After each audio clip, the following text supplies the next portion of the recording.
Boa tarde, pessoal. Aqui é Ricardo para mais uma aulinha de física no Tudo Mastigado. E aí, todos prontos?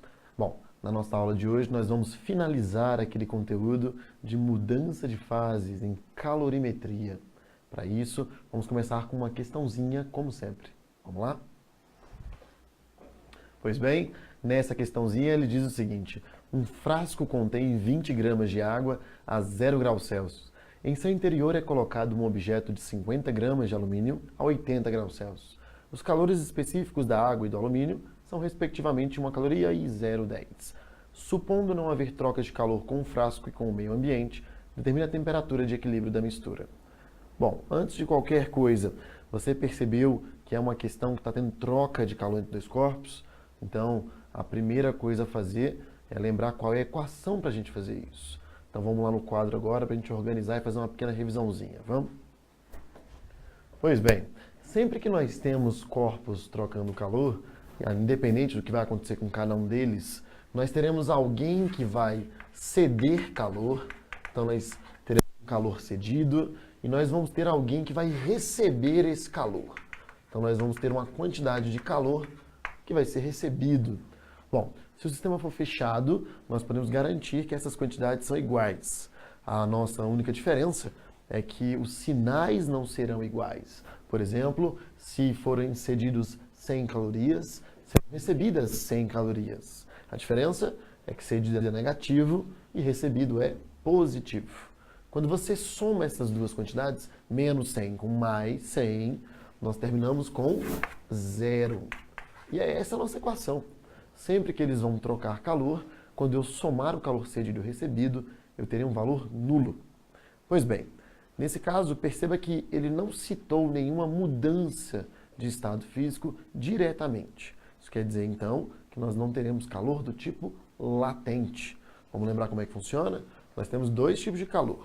Temos o calor sensível, que é aquele que aparece toda vez que o corpo sofre variação de temperatura. Então, sempre que tiver variação de temperatura, teremos calor sensível. E tem aquele outro calor, que é o calor latente, que só aparece quando nós temos mudança de estado físico. Então, nessa questãozinha, vamos colocar aqui mudança de estado físico. Bom, revisado o nosso conteúdo, vamos pensar com calma. Então, nessa questão, ninguém derrete, ninguém evapora, ninguém muda de estado físico. Então, nós teremos apenas calor sensível. Bom, nesse caso, então, é bem tranquilo. Nós vamos fazer o seguinte, ó. Quem cede calor é o corpo mais quente, que nessa questão, claramente, é o alumínio, que está a 80 graus Celsius. Quem recebe calor é o mais frio, que nesse caso é a água. Então, vamos substituir nessa equação somente calor sensível. Lembrando que nossas fórmulas são calor sensível é Q macete, massa, calor específico, variação de temperatura, como nós já vimos em outras aulas. E o calor latente é Q mole, onde eu tenho massa e o coeficiente de calor latente. Pois bem, substituindo, nós teremos um Q macete para quem cede, que nesse caso é o alumínio, que eu vou representar por AL, e nós vamos ter um Q macete para quem recebe, que nesse caso é a água, e eu vou colocar AG. Tudo isso é igual a zero. Pois bem, a massa do alumínio, ele mesmo diz que vale 50 gramas, então 50 vezes o calor específico que ele deu como 0,10, e a variação de temperatura é sempre a final menos a inicial. Quando ele fala temperatura de equilíbrio, você quer saber qual vai ser a temperatura final. A temperatura de equilíbrio é aquela, lembra lá? O corpo está quente, vai ceder energia. O corpo está frio, vai receber energia. E aí o corpo quente esfria, o corpo frio esquenta até chegar à temperatura de equilíbrio. Então, temperatura de equilíbrio é o que nós queremos, temperatura final. A inicial do alumínio vale 80 graus Celsius, mais a massa de água vale 20 gramas, o calor específico da água vale 1, a variação de temperatura de equilíbrio é a temperatura final, e a inicial da água ele deu como sendo 0. Tudo isso igual a 0. Pois bem, vamos resolver essa continha. Eu tenho aqui que 50 vezes 1 vai dar 5, e aí eu já vou fazer um chuveirinho nesse valor aqui, ó. E aí eu vou encontrar aqui 5 vezes a temperatura de equilíbrio menos 5 vezes 8, 40, só que já tinha um 0 aqui, vira 400. Do lado de lá eu vou ter 20 vezes 1 dá 20, e aí quando você for fazer o chuveirinho aqui, tem um 0, vai zerar esse valor. Então nós só teremos 20 vezes a temperatura de equilíbrio, isso aqui vai ser igual a 0. Pois bem, o valor negativo passa para o outro lado para ficar positivo, e eu posso somar 5 mais 20. Terminaremos com 25 vezes a temperatura de equilíbrio, sendo igual a 400 positivo. Passando o nosso 25 dividindo, já que ele está multiplicando, terminaremos com 400 sobre 25, que dá 16 graus Celsius. Bom, portanto, na nossa questãozinha número 1, na primeira questão, que é a 9 do material, você está seguindo aí com a sua apostila. Se você hoje já clica aí, abre a sua apostilazinha, questão número 9 no material. A resposta é letra C, 16 graus Celsius. Isso quer dizer que o alumínio vai esfriar e a água vai esquentar até 16 graus Celsius. Só um detalhe, algumas pessoas gostam de tentar simplificar e aí cometem alguns erros. Por exemplo, a temperatura de equilíbrio, muitas vezes, as pessoas acham que é só fazer uma média. Olha só essa questão. Um corpo estava a 80, o outro corpo estava a 0. Se você fosse usar macetes de média, você somaria os dois valores e dividiria por 2. E encontraria como resultado 40 graus Celsius, que claramente é o resultado incorreto. Bom, cuidado. Macetes para calcular a temperatura de equilíbrio fazendo a média servem apenas quando? E aí? Será que você consegue pensar quando é que esse macete funciona? Eu deixo para você como dúvida. Bom, por enquanto, nós vamos à nossa próxima questãozinha e aí você vai pensando nisso. Pois bem, vamos lá. Nossa próxima questão diz assim: em um dia ensolarado, a potência média de um coletor solar para aquecimento da água é de 3 kW. 3 kW ou watts, chame como quiser. Considerando a taxa de aquecimento constante e o calor específico da água igual a 4.200, bom, o tempo gasto para aquecer 30 kg de água de 25 a 60 graus Celsius será em minutos. Antes de ir para o quadro, preste atenção. Quando você leu o enunciado, você percebeu as unidades do calor específico? Uma dica para você. Quem manda nas unidades da questão, quando você está mexendo com calorimetria, em geral matérias do segundo ano, não é o Sistema Internacional de Unidades, como lá no primeiro ano. O Sistema Internacional diz que massa precisa estar em quilos, distância precisa estar em metros e o tempo em segundos. Pois é, em calorimetria, e em geral no segundo ano, são as constantes que mandam para você. Eles vão dizer as unidades. Nesse caso, o calor específico está em joule por quilograu Celsius. Bom, então nesse caso, nós temos que usar as unidades que ele está pedindo aí. Então, de cara, esse 30 kg de água não precisa ser transformado. De cara, a temperatura não precisa estar em Kelvin, pode ser em Celsius. Bom, pois bem, eu vou apagar o quadro, você vai fazendo essa questão.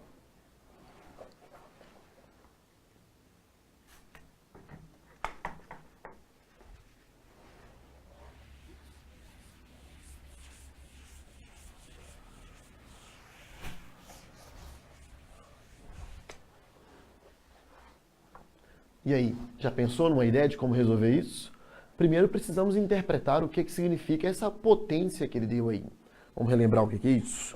Bom, potência existe nos aparelhos eletrodomésticos e nós podemos interpretá-la aqui da mesma maneira. Funciona assim, ó. Potência é o que mede a quantidade de energia que está sendo vinculada ao processo naquele instante. Por exemplo, uma lâmpada, digamos que sua potência seja de 12 watts. Isso quer dizer que a cada 1 segundo ela está consumindo 12 joules de energia. Agora, digamos que eu tenho uma fonte de calor. Por exemplo, o fogão da sua casa. Digamos que o fogão da sua casa tem uma potência de 400 watts. Isso quer dizer que a cada 1 segundo ele nos dá 400 joules de energia. Então, a potência, ela está lá para medir qual é a energia que você está relacionando num determinado período de tempo. E aí, nós medimos potência sempre em watts, e esse watts sempre vai representar joules por segundo. Então, na hora que você leu o enunciado e você encontrou uma potência de 3 kW, a ideia é que você fale, são 3.000 joules por segundo. Então, 3 kW equivalem, primeiro, a 3.000 watts. E 3.000 watts equivalem a 3.000 joules a cada segundo de funcionamento. Bom, agora que nós já interpretamos o que significa essa potência, podemos terminar de resolver a questão. Se você parou para pensar, basta eu descobrir quanto de calor eu preciso para que a temperatura varie de 25 até 60 graus Celsius. E aí, nesse caso, basta descobrir depois quanto tempo vai demorar para conseguir todo esse calor. Então, enquanto eu vou apagando a outra parte do quadro, você vai calculando quanto de calor eu preciso para esquentar, para ter essa variação de temperatura.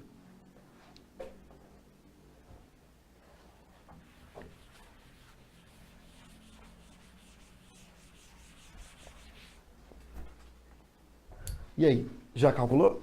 Vamos lá? Então, primeira coisa, calor sensível ou calor latente? Primeira coisa que você tem que perceber. Bom, se a temperatura foi de 25 para 60, é uma variação de temperatura, logo é um calor sensível. Então, a primeira coisa a fazer, vamos lá, calculando a quantidade de calor que eu preciso para variar a temperatura do corpo. Bom, a massa continua 30 quilos. Não preciso transformar, porque o calor específico já está em quilos. Então, a unidade está certa. Vezes o calor específico, que vale 4.200 joule, bonitinho. E aí, joule, quilograus Celsius. E a variação de temperatura, que vai ser a final menos a inicial. A temperatura final vale 60 graus Celsius, a inicial vale 25 graus Celsius. Pois bem, se você multiplicar todos esses numerozinhos, você vai encontrar algo como 441, deixa eu fazer as contas, aqui tem 3 zeros, aqui vai ter mais um, então 1, 2, 3, 4 zeros. Bom, o nosso resultado aqui sai em joules, já que o calor específico está em joules. Então, nesse caso, essa daqui é a quantidade de energia que eu preciso para esquentar essa... Ele fala de água? É, exatamente. Essa é a quantidade de energia que eu preciso para esquentar a água de 25 para 60 graus Celsius. Bom, agora que eu já sei qual é a quantidade de calor, podemos fazer uma regrinha de 3. Funciona assim, ó. Se a cada 1 segundo essa fonte está me dando 3.000 joules, ou seja, 3 quilowatts, então 3.000 joules está aqui. Quanto tempo vai demorar para eu conseguir 441, vamos colocar os 4 zeros, essa quantidade de energia? Bom, no caso aqui, 4.410.000. Pois bem, e aí eu vou encontrar x. Multiplicando cruzado, eu vou terminar encontrando uma quantidade de energia, ou melhor, uma quantidade de tempo igual a 1.470 segundos.